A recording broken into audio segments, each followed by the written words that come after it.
everyone.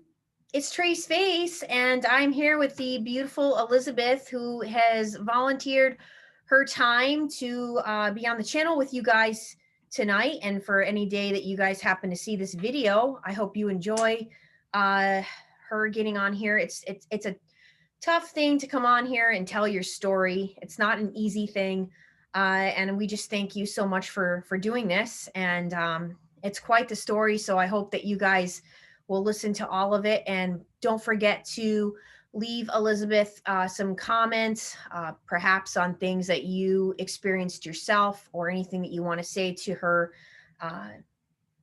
upon watching this. Before we get started, I have a pretty big announcement to make. My web designer and I decided to switch from Teespring, which is now Spring, over to Spreadshop. Teespring gave us a gazillion amount of problems that I don't even want to get into. However, it all worked out perfect because Spreadshop is amazing. And you guys now, my designer designed the most amazing things on my store. You literally can get buttons and stickers and bags and hats and hoodies and pullovers and t-shirts and dog bandanas and masks. And I know I'm missing some stuff. It just goes on and on and on. She designed all these awesome stuff. So for those of you that don't know how, if you can't see my store merchandise kind of being shown underneath the videos, you need to come up to the top where people's YouTube channel is. And that's where you find the tabs for the homepage, community tab. You'll find a store tab there. Once you click on the store tab, it's going to show you featured merchandise of mine. And if you click on one of those featured merchandise items, underneath it's going to say from Spreadshop. You want to click on that. That's going to bring you to my store, or it's going to bring you to that item within the store. And above that item, it will say tracefaceit. It's the actual Tracefaceit, Facing the Truth Together logo. When you click on that, that will bring you all the items that are in my store. And just keep in mind that the featured items, I don't think are showing up on the actual store. So if you want to go back to those featured items, you go back to YouTube. I hope I'm making sense. If you have any questions, write it for me in the comments. I'll try to get to all of them, or you can email me at tracefaceit@gmail.com. Please, you guys, check out the store. So many cool things. And I just, mugs like this, with my little logo. So narcissistic, drinking my own mug here. We gotta have little moments of our own good time, don't we? No, but what you're doing is you're helping spread the awareness, and that's what we want. We want to start a conversation. What does narcissism, the other pandemic, mean?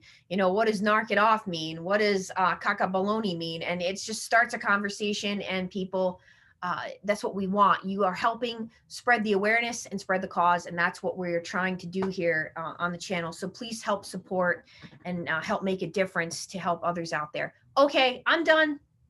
It's all good. Oh, you, Elizabeth.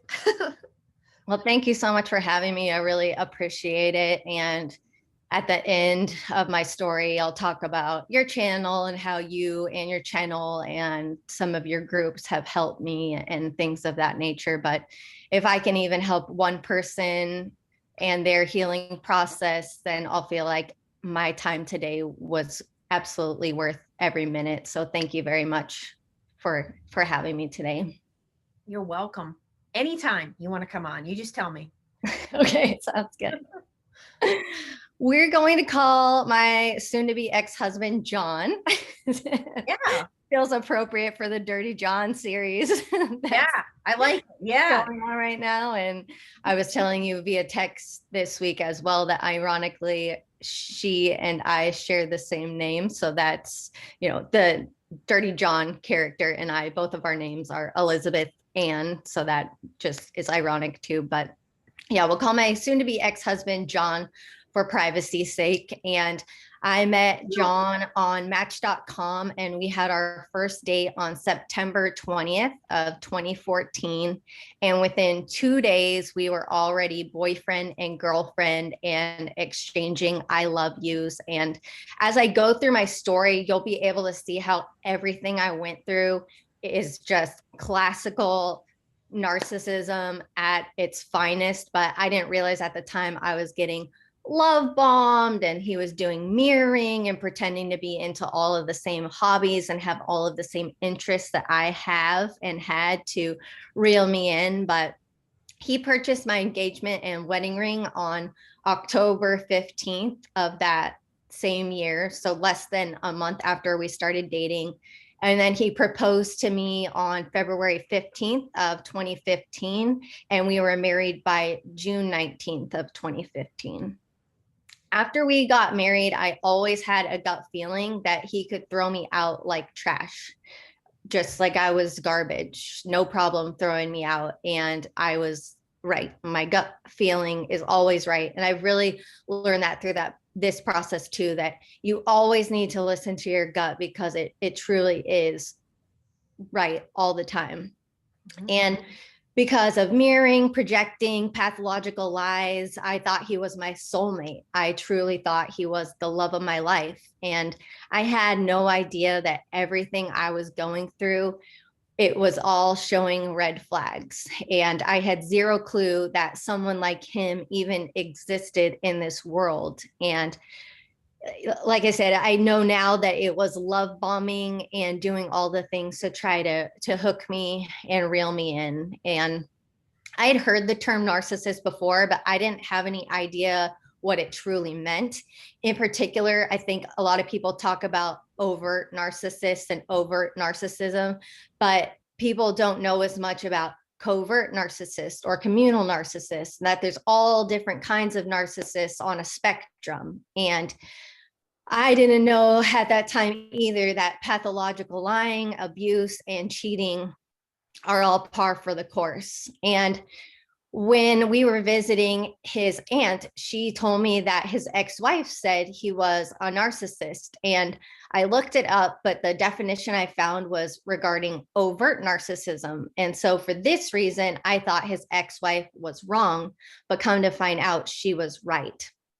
The day after our first date, I brought him to church with me because marrying somebody that's equally yoked is a deal breaker for me. And I wanted him to quickly understand that in order to date me, he either had to be in or he had to be out. And that way time wasn't wasted unnecessarily. From that day onward, he went to church with me every Thursday and every Sunday for 6 years straight. And he told me he grew up going to the same kind of church, same kind of denomination that I belong to. And because of my religious beliefs and thinking we were equally yoked, I thought I was bound to him for life. And that's why I stayed in this situation for as long as I did. And when I told him that he had to have the Holy Ghost in order to marry me, he lied and said he already had the Holy Ghost. He said he received that spiritual gift in childhood at a Christian summer camp. He was one of the sweetest, kindest, most caring men I had ever met in the beginning. And he had all of my friends, family, and entire church fooled. These people are con artists, they're chameleons, and they are vampires of your soul. And I think the reason why he ended up this way is a little bit genetic and mostly environmental. And what I mean by that is I'm pretty confident that his biological mom is a narcissist. His dad wasn't around until he was about 7 years old. And his mom, she would get in new marriages and new relationships all the time. I think she was married 6 or 7 different times. And his dad has 4 kids by 3 people. And his stepmom also has 4 kids by 3 people. So point being, these people just think that it's normal. You just jump from a relationship to relationship and you keep having kids with all these different people and it's not a big deal. Your relationship's not working. Okay, that's fine. Just get a new person to fill their shoes. No big deal. And the stepdads of his biological mother in particular were very emotionally and physically abusive to him. They did horrifying things to him. And I think that's what turned him into a narcissist. And then for me, my dad, and I love my parents very, very much, but my dad has a really short temper. He was verbally abusive to my mom as I was growing up, and I witnessed that. And I thought that that was a normal dynamic, that people just treat each other like that. And then my mom, she has depression so badly that she's disabled from it. And she has borderline personality disorder. And she had horrifying things happen to her as a child too, things you would never want to hear happen to any child ever. Those are the types of things that happened to my mom as she was growing up, just had a horrifying childhood. And because of that, she has borderline personality disorder. And on both sides, there's just been a lot of generational abuse. And I think that that's why John ended up the way that he did, and why I ended up picking John and sticking with him for so long is because of all of those dynamics that went along with both sides of our family.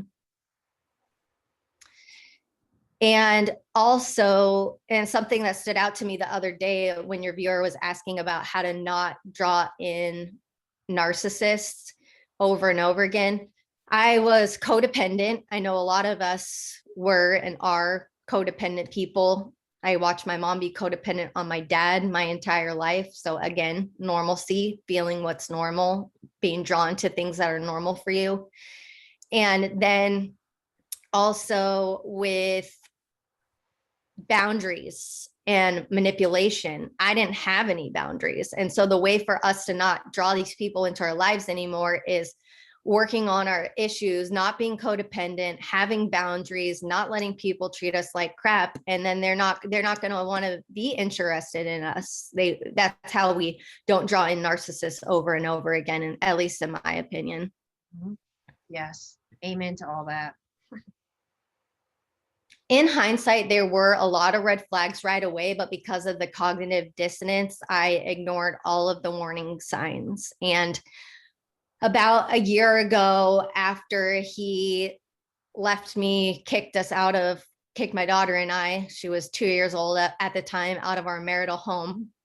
But I went through our first correspondence and reread our emails, and he had lied to me. Even in some of the first messages he sent to me, I asked him how long he'd been divorced for, and his response was for about a year. But in actuality, he was still legally married and the paperwork hadn't even been started yet. And since I knew they'd been physically separated for over a year, I let it slide.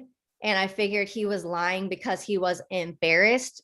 But looking back, this should have been a sign to run. We should never be putting up with lies, even if we feel like they're little white lies. It's unacceptable and it shows the person's character. John also has a son from his first marriage, and the story he told me about the situation should have been a red flag too.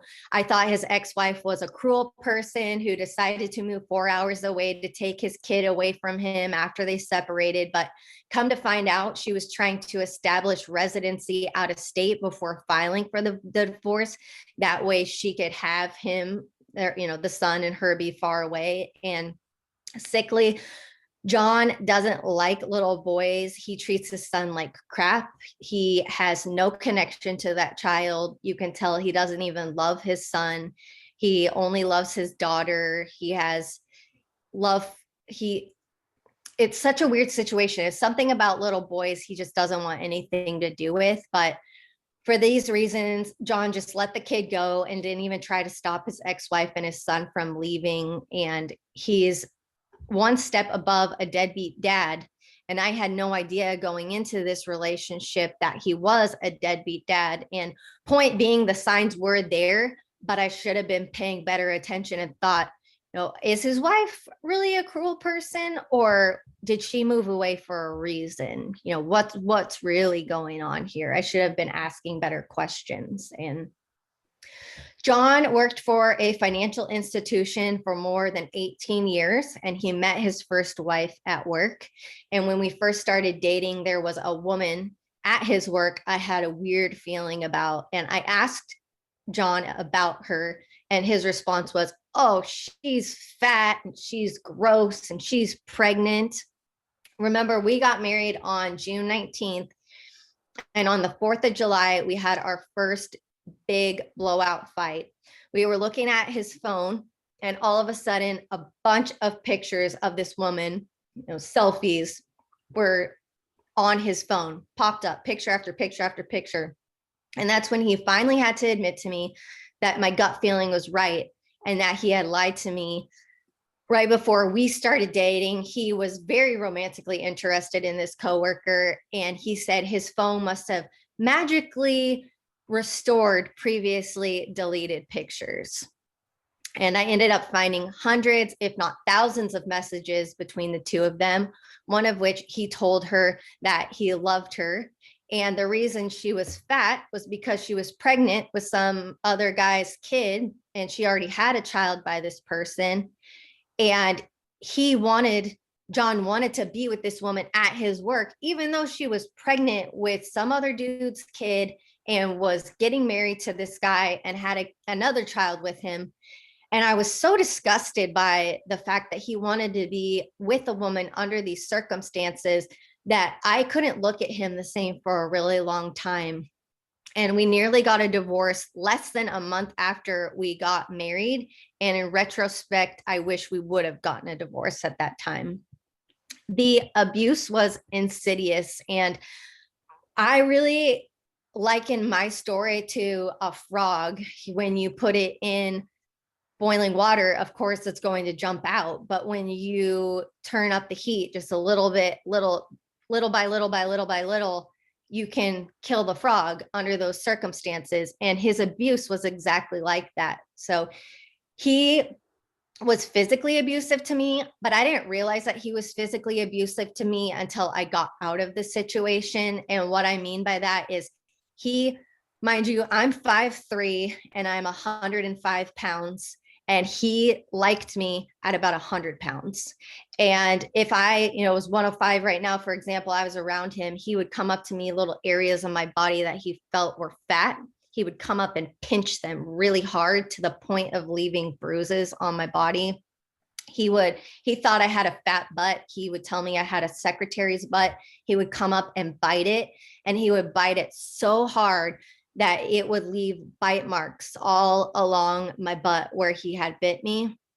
He would also slap my butt so hard. It was always playing, and I was too sensitive and all that kind of passive aggressive wording that they do. But he would curl me up into a little ball, and it would hurt really badly. And at first, I would say, "Please stop that. I don't like that. Can you please not do that to me?"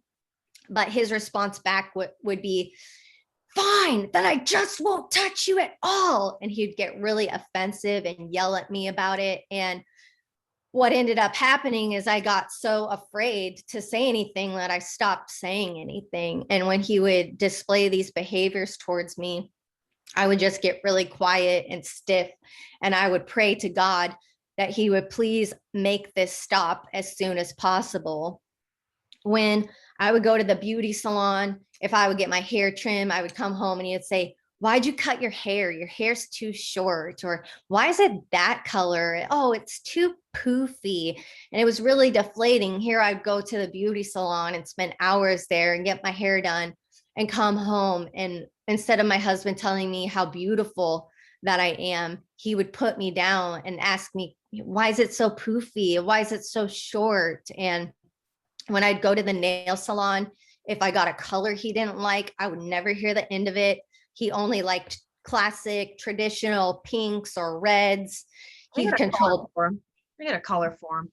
Guys, I want to just make mention this kind of thing goes on quite a bit. I'm going to let you continue, but Oh yeah, go for it. with this, I remember my grandmother had noticed narc number two, like teasing me in the car and so aggressively, like poking me like really hard. And like, he used to do the same kind of thing. I'd walk by him and he'd grab my parts, like we're just a doll to just be like, whatever crap they're watching on the internet, that's what's going on in their heads. And they think that, that's what we are. We're just an object to be toyed with and pinched and whatever else. It's sick, guys. So this kind of stuff is going on for you right now. These are all signs. This is abuse. This is abuse. And it's that passive aggressive way of, I'm just kidding. You can't take a joke. Meanwhile, you got bruises on you and your parts are hurting. I mean, it's just, I remember my grandmother saying to me, she saw it in the car when we were traveling somewhere. She's like, I don't like that at all. That's not good. And I'm at the time I was only like 26 and I was thinking, well, he's just being silly. He just needs to like tone it down. He's just being too rough. Yeah, exactly. And that's also why I had people that could testify for me in court later, because same thing as your grandma saw. I had friends and family that, he would start doing it in front of friends and family, so much so that I was able to have witnesses in court testify to the abuse. But he controlled my clothes, my weight when I went back to work from maternity leave, because he wanted me to get back to work, make money, hurry up, get off your maternity leave, get back to work. He controlled when I quit breastfeeding my daughter, even though I wasn't ready yet, she wasn't ready yet. He's like, don't you think she's old enough to stop now? You really should stop that. And it was terrible. Every single aspect of my life was controlled. And when I would try to talk to him about it, he would get hyper defensive. And he didn't want to have any children at all. But when we first started dating, I let him know I at least want to have one child. So that's a deal breaker for me. Are you okay with that or not? He said, yes, we can have one child. And as we got closer and closer towards talking about getting pregnant, he would make comments to me like, oh, it's going to destroy your body and you're going to get fat and your body's never going to be the same again. And when I was pregnant, I went to hang out with my sister and we were going to go get ice cream. And he told me that I wasn't allowed to go and get ice cream because I already had enough to eat for that day. And I maybe weighed at the time I got pregnant about 100 pounds. So when I was pregnant, I gained about 30 pounds, but I should have gained more weight. So when my daughter was born, she was born at only 4 pounds because I didn't gain enough weight, because I was afraid to gain weight because of what my husband would think about me and my body. And he never told me one time during my pregnancy that I was beautiful. He only told me how ruined my body was going to be, and that after the baby's born, our relationship would never be the same because he would no longer be the center of attention. And we had actually got pregnant before then, but I had a miscarriage. And when I lost that baby, I went to have a DNC for them to take the baby out. And he didn't even come with me to the surgery, which in hindsight was really weird, because here he's a manager at a bank, and he has 6 weeks of vacation time every single year, but he didn't even come with his wife to such a serious surgery after losing a baby that was planned. That was really odd to me. And then when I told him I was pregnant with our daughter, he got really violent with me, and it was very odd. He said, I didn't even know we were trying to get pregnant. And here every morning I was taking my temperature to track my ovulation. I was using OPKs. I had books on pregnancy. We talked about it. She was a very planned pregnancy, but yeah, it's like these people are living in an alternate reality. So here, after I tell him that I'm pregnant, he's getting violent with me in the car in my face, telling me that I'm not pregnant. And then when we did go to our first doctor appointment to hear her heartbeat, he just looked white as a ghost. He was clearly not happy that we were having this baby. And he would regularly tell me, you can do XYZ with your next husband. And I thought he was kidding, but he was serious. So, say for example, I said, I want to go to Europe on a vacation. He'd say, no, I don't want to go to Europe. You can do that with your next husband. It was really odd wording, but he was serious in hindsight. He used withholding sex as a form of punishment, silent treatment. I mean, you name it, he did it. Gaslighting, word salad, all of it. We wanted to go on a girls' trip to Leavenworth one year, and he made a huge big deal about it and threw a fit about it. So we had to wait, my girlfriends and I and my sister and I, we had to wait an entire year to go to Leavenworth when John wanted to go and could go. And it was all, him being the center of the universe, of course. And I also had a girls' trip planned. And that was a huge fight because why wouldn't I want him to go? And he needed to be able to go everywhere that I went. And I would basically felt like I was on a timer. Anytime I was at the mall with a friend, I was always worried and on pins and needles, on eggshells. Was he going to be mad about how much time that I was spending out with my friends? It was just crazy.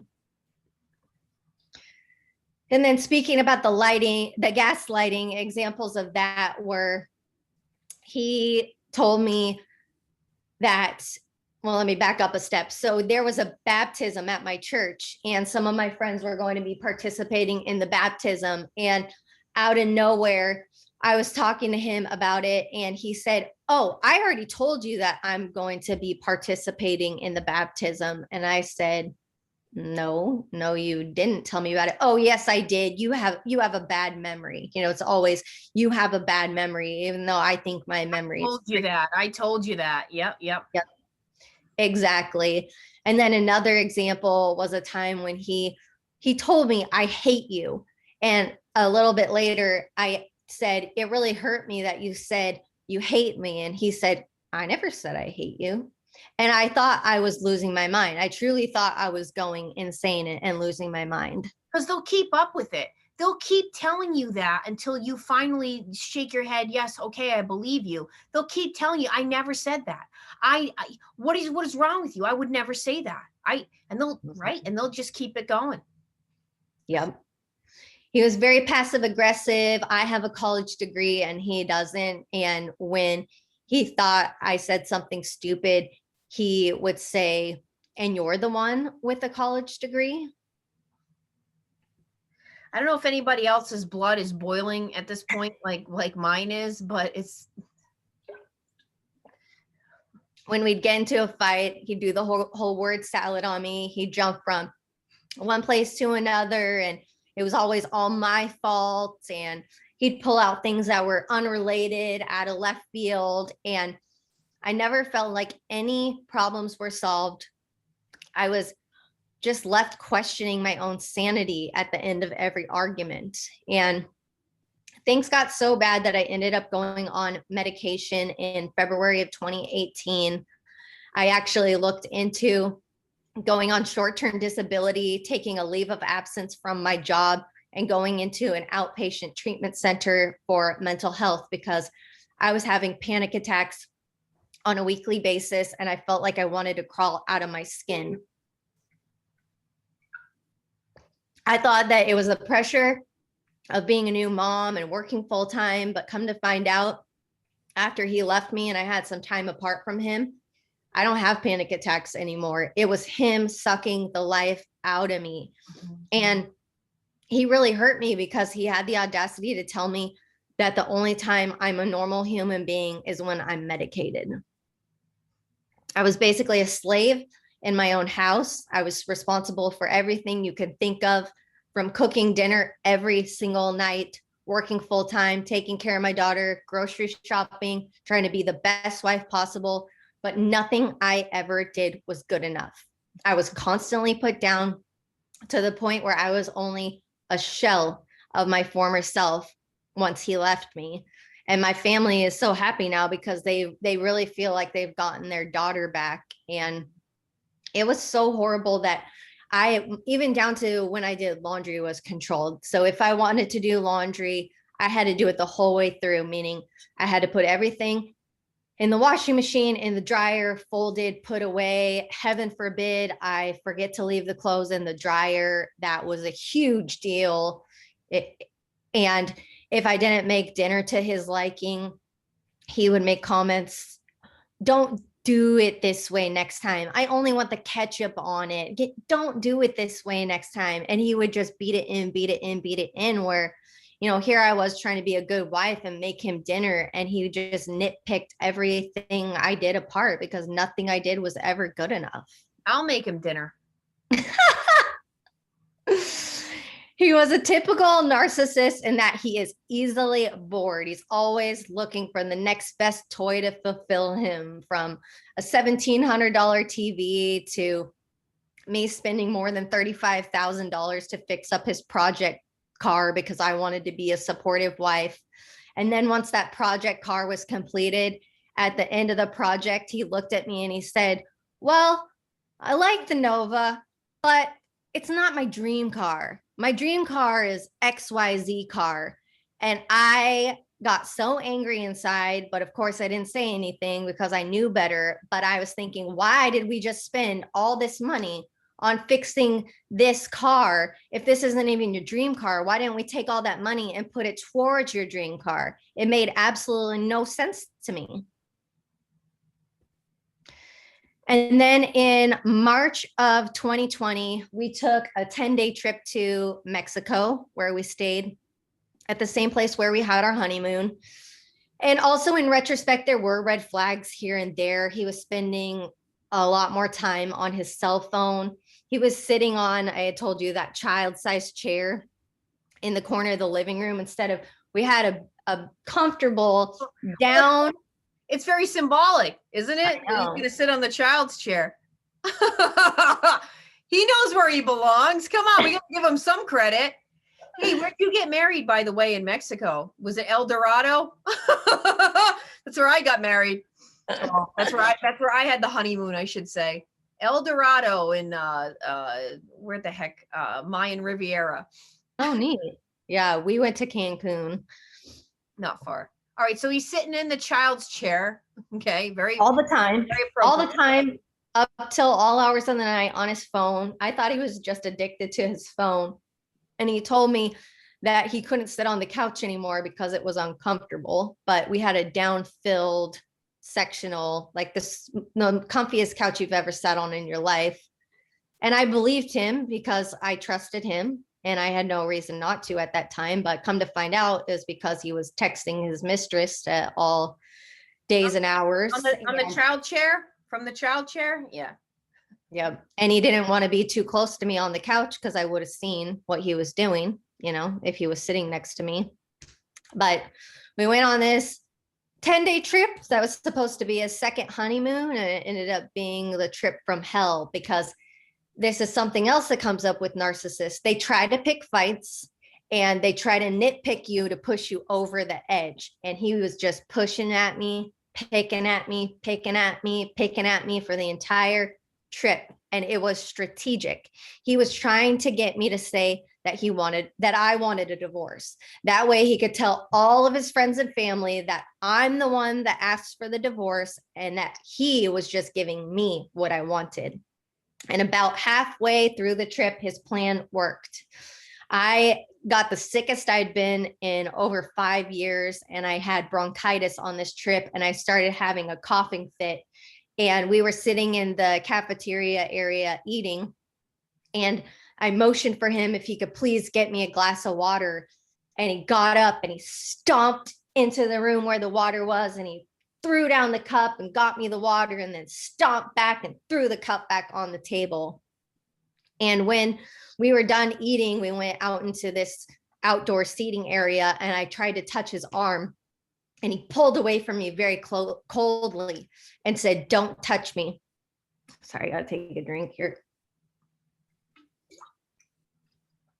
I got so upset that I went back up to our hotel room and I ended up sending him a text message that said, I can't do this anymore.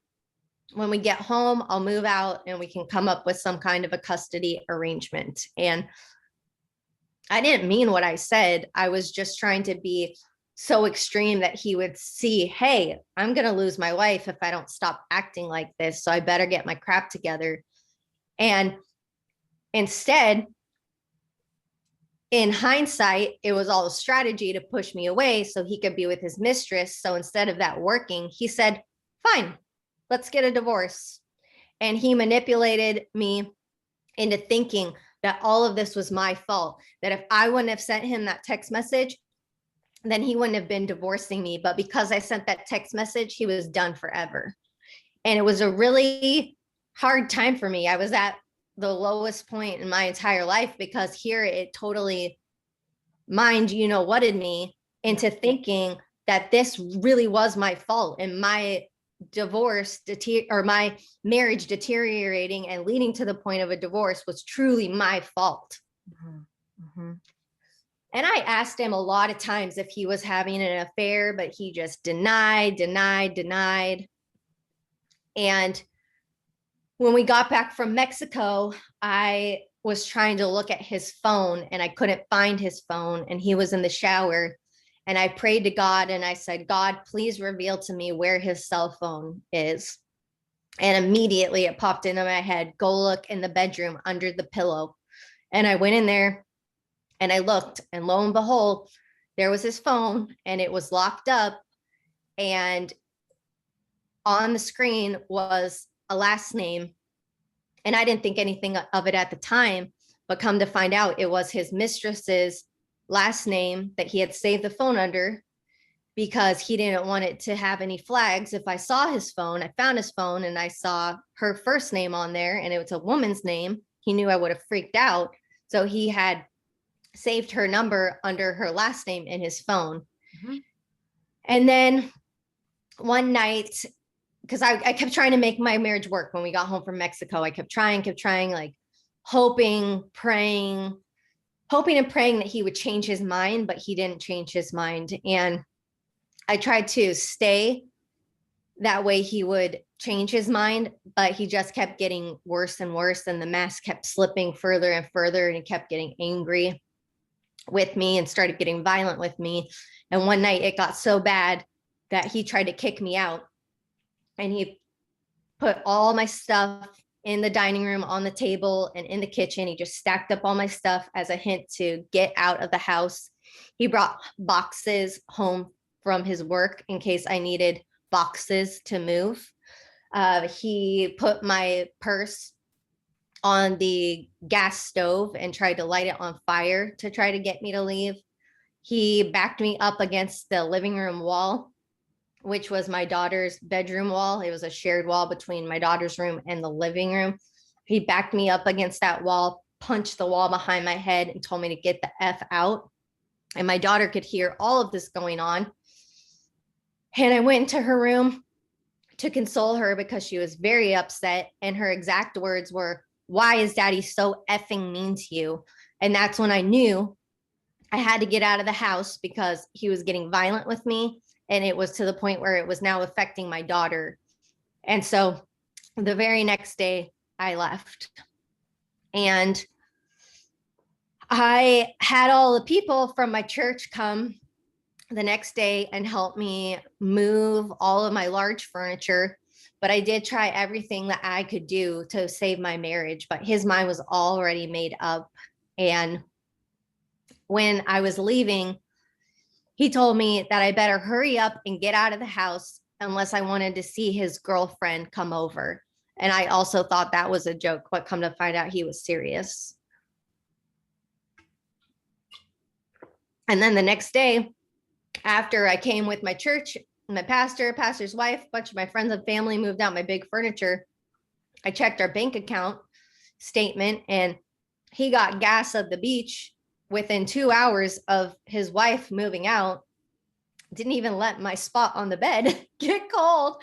Was already with his girlfriend within 2 hours, headed to the coast the day his wife moves out of the marital home. It was just insane. he was probably, you know, he had probably had this thing going on with her since Oh, before you yeah. got married, because it was the one that you were suspicious of. No, this is a third woman from his work, actually. Oh, I thought it This is was. a third woman. But yeah, no, to your point, they were talking for a long time before I found out. Yeah. And then let's see here. So he was, yeah, he was leaving. He was, you could see from receipts, because you guys are still on the same bank account, that he's already on a trip. Yep. Same day I moved out. And I had a gut feeling that he was cheating on me, just like I told you earlier. But he was adamant that he wasn't. He refused to go to counseling. He made zero effort to work on our marriage. It was easier for him to just replace me. And he told me he'd rather get a divorce than go to counseling. So this is the part where I found out my husband was having an affair. My girlfriend and I were very close, and I told her, I just have a feeling that he's cheating on me. And she happened to work really close to my house. And she stopped at the marital home, which of course I didn't live there anymore at the time because he had kicked me out, but she stopped there on her way home from work. And she called me. And the second that I saw her calling me, I just knew. I had a feeling that there was a woman there.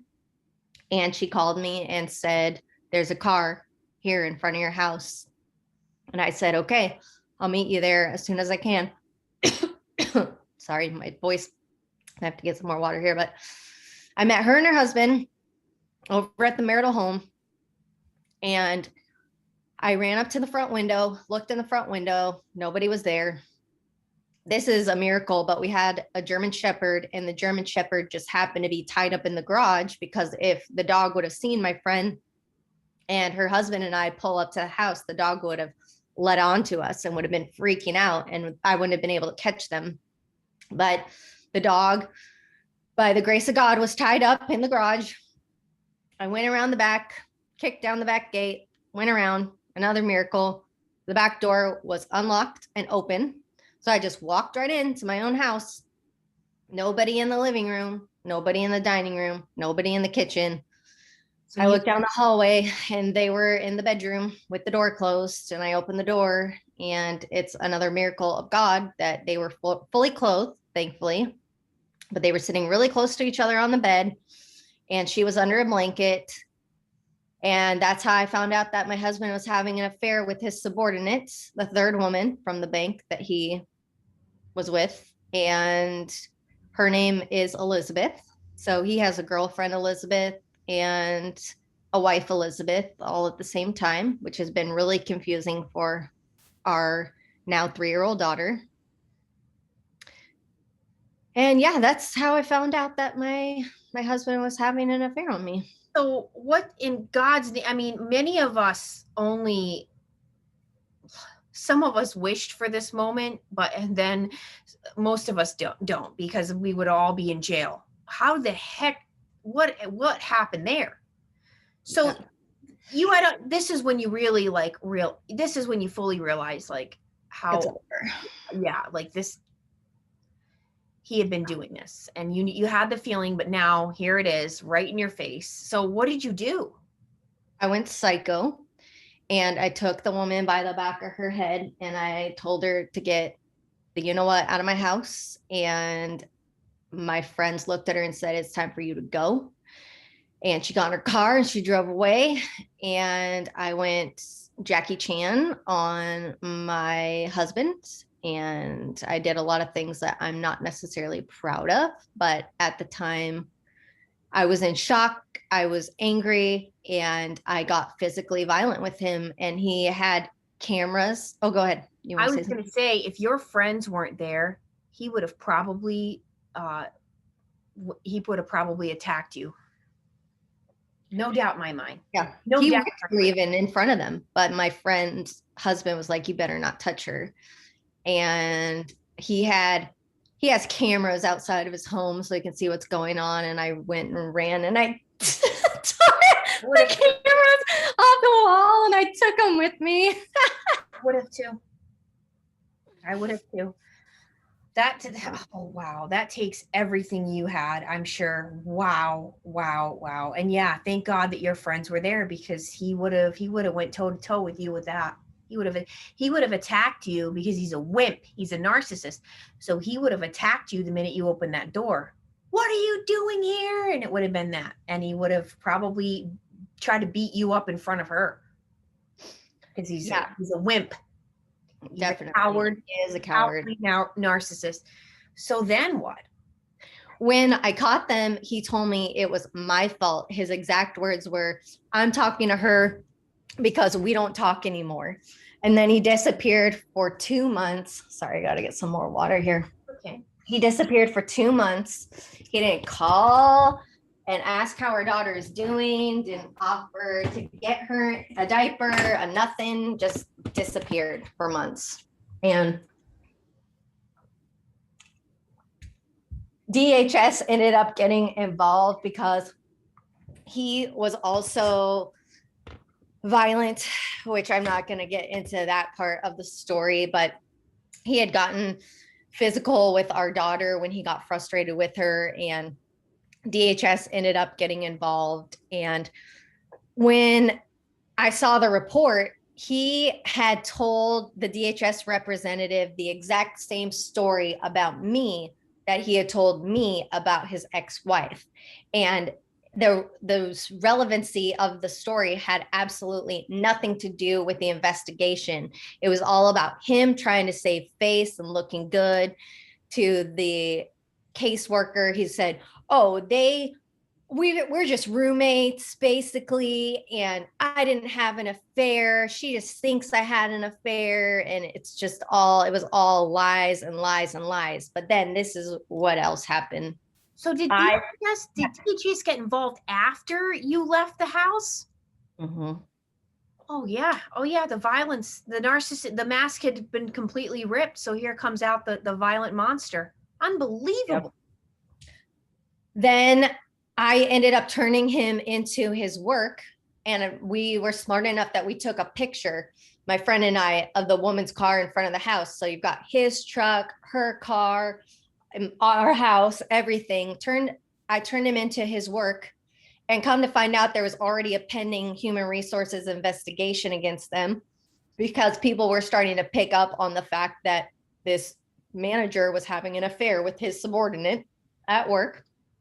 And when I got the HR report well, I probably shouldn't say that part. I won't disclose that part. But anyways, what I found out later was that there was already an HR investigation, and somebody had turned them in because they caught him. And mind you, at a bank, you have to wear a collared shirt, long sleeves, tie, the whole 9 yards.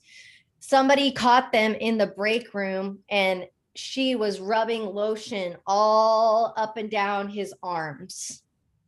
And the investigation that was conducted found him to be at fault, and he got fired from his job of 18 years because they had told him, don't mess with this woman. Do not have this affair with your subordinate. This is a bad idea. And he didn't listen to them, and he did it anyways. And he got fired for it.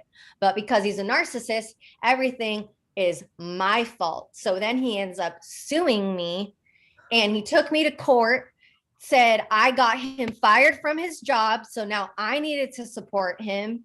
And he took me to court to take my daughter away from me, which I've been a great parent. He's the one that disappeared for 2 months. Here I'm taking care of my daughter, and then he tries to take away my daughter from me, get full custody, $1,500 a month in child support, or in alimony, excuse me, and he wanted child support on top of that. Is he nuts?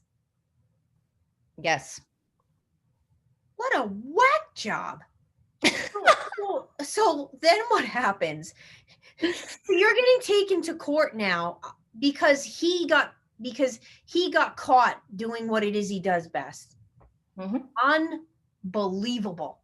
Because they can't take any responsibility for their actions. It's always everybody else's faults.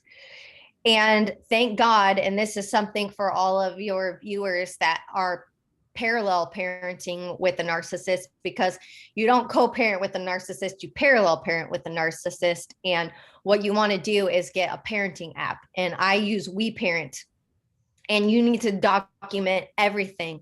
And when you go to court, you cannot tell the judge that these people are narcissists, because it's not going to do any good. Unfortunately, being narcissistic is not illegal. It's the abuse that is bad. You've got to track all the physical abuse, all the verbal abuse, all the mental abuse, witnesses. You got to have dates. That's how you win these battles with these people. So because I had everything documented, and it even showed in the documentation where he had turned down parenting time that I had offered to him, the judge basically laughed at him and he lost. And I won everything.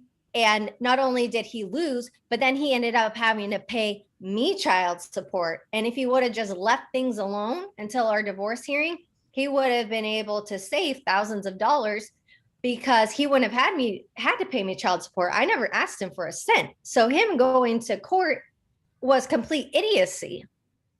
Guys, I hope you guys are really listening to this part. That is like the best part of this whole horrible story. Please heed this warning. If you are with a narcissist right now, you need to document everything. I'm talking, you want to document things that they will have no idea that you're documenting.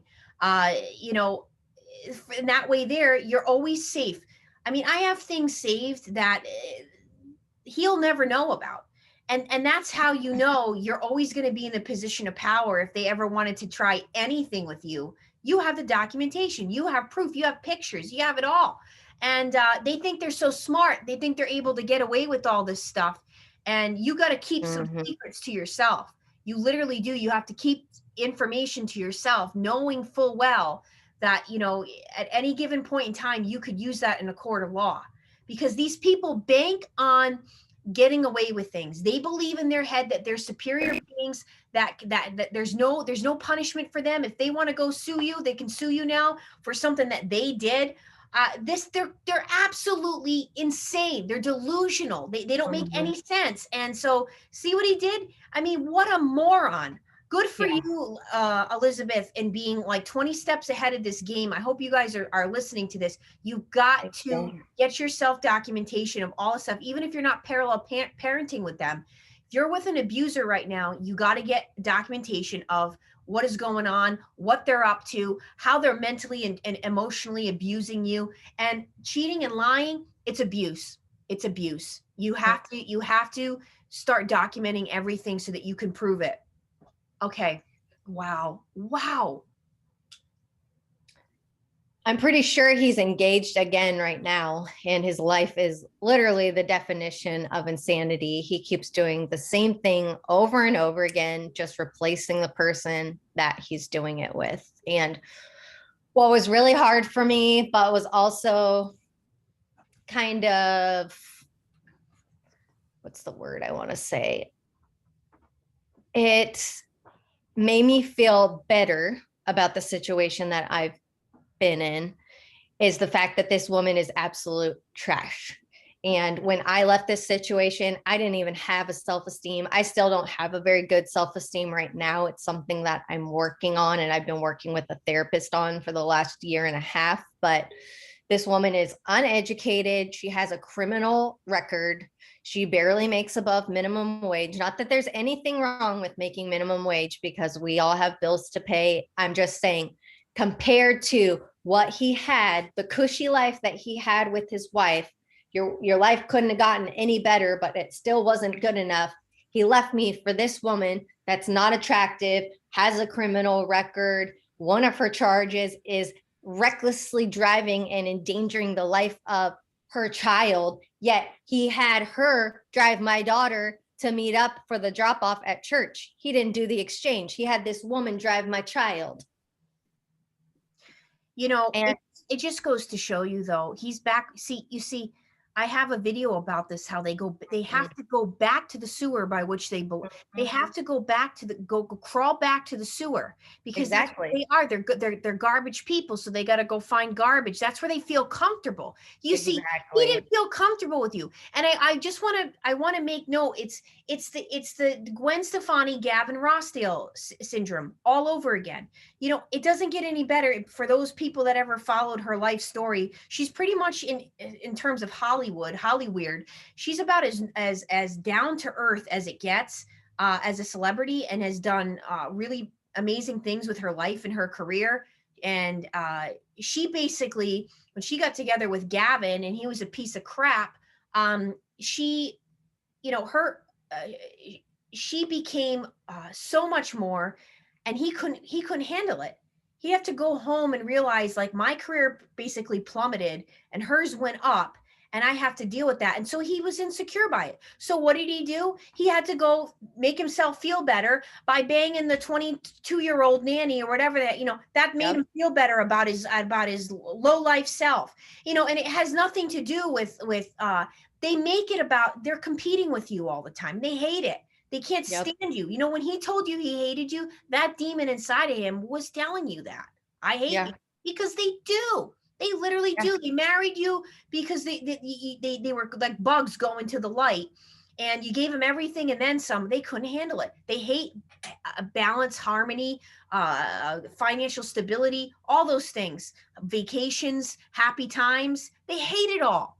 So, you know, you could be the most perfect being. It doesn't matter. It does not matter.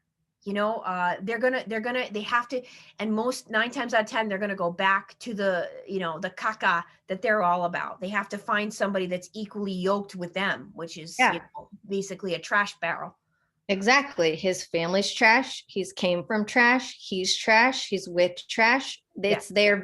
He's on a vibrational level with a person that's at his same level now. And that's what you said is exactly right. He couldn't handle that his wife was a successful breadwinner in the family. It got in the way of his ego. He couldn't handle the fact that I'm more successful than he is. And it boiled down to power over. And that's why I think he went for his subordinate, was because, you know, she was lower, the subordinate, it was a power over type of situation. And by going for somebody that was beneath him, it fed his ego to have that power over someone. Yes. I hope you guys get this. This is how they operate. I'm just so happy that you're away from all of this. Like, you were smart enough to get away from him. Thank you.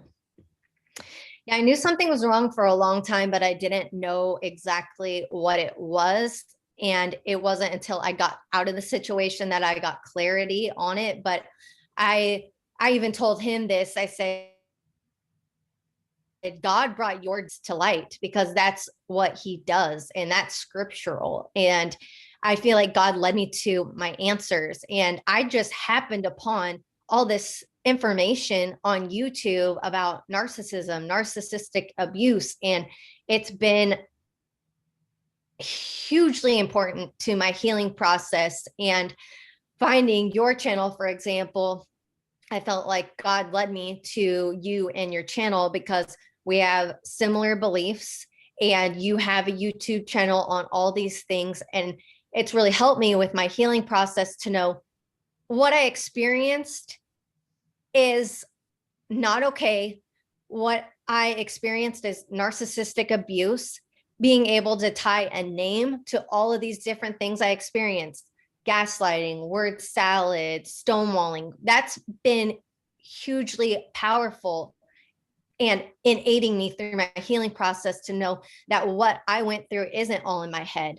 These things are not okay. And by me being out of this situation now, I'm going to have a much better life. And I already have a better life. Like, when I first met you, I was not in a good place. And now through your channel and the prayer and fast group and my therapy with my therapist that I've been doing, I used to do it weekly. Now we're moving to once a month because I'm doing so well now. But Because of my religious beliefs, an affair is what set me free. It's something biblically that can get you out of one of these unhealthy marriages scripturally, is an affair. And at the time, it was the worst thing I've ever been through, but they set me free. Him having this affair, this woman, they set me free. And I feel like if I would have taken my time and dated him for at least a full year before we got married, that would have saved me from the situation. So now when thinking about dating again in the future, I absolutely just want to date somebody for a year and get to know them really well. And something else that I want to pay attention to going forward that I didn't pay attention to is paying attention to people's actions. Do their actions match their words? And if they don't, then there's something wrong there. You have to pay attention to somebody's fruit. It can't just be their words. Also, I am a firm believer that you really don't know somebody. It takes at least 2 years to really know what you're dealing with. Yeah, I really think I really think it's true, because these narcs can really hide behind a mask for a very long time. So I think the longer you could hold out and get to really know someone, the better you're going to be. That's been my experience. But yeah, I agree. Yeah, I'm excited for my next chapter and my next steps. I've told you about them, but for the purposes of being on video, it's confidential until our paperwork is finalized. But I've got some really exciting developments that are going to come to fruition for me by the end of this year, and would encourage all of your viewers that don't know about your personal coaching or your prayer and fast groups, take advantage of the groups. I'm interested in doing the dating group when I'm ready, but I'm excited for your new and upcoming groups as they come along as well. But your personal coaching has been tremendously helpful to me in my healing process, because when you're having a bad day, just make an appointment with Tracy and she'll get you in as soon as she possibly can. And there's been times where I was having a bad day, needed an emergency session, and you brightened my day and made me laugh when I just wanted to crawl up in a ball and I don't want to say die because I don't want to die, but you know what I mean? Where I was at a very, very low point and you helped me feel a lot better because you know these people, you know what it's like, and you know how to get out of it. I hate everyone to say these things. No, thank you so much for saying that. It really it helps that, yes, it does help to have some feedback of what people experienced in the prayer and fast group and with one-to-one coaching, because I just told somebody earlier today in sessions that I can't tell people the amount of therapists I went through, the amount of different ones, and it went on for so many years. And I just feel like I wish that I had someone, during that time when I was going through all this and then coming right out, that was affordable to me. I mean, some of these people wanted like 80 to 100, 80 to like $300 for an hour. What are you people nuts? Like, you're not that cool. I mean, I'll just go back to your YouTube videos. Like, that's just ridiculous. But anyway, I'm glad that I'm doing this, and I'm glad that it's helping people and it's affordable, and it's allowed me to gather my own research with this stuff. Now working with over 1,000 people. I mean, there are so many similarities now. It's just unreal. And it's further drove it home to me that this is spiritual. It really is. Yeah. And for those of you out there that are going through this kind of a thing, don't forget that narcissists travel in packs. I forget to tell you guys this often enough. They're pack hunters. They are they travel, demons are in gangs. They travel in gangs. And you're 9 times out of 10, if you got one in your life, you probably have a few more. And once you get that main one out of your life, you're going to start doing an assessment of the rest of the people in your life. And you're going to make decisions based on that, who stays and who goes.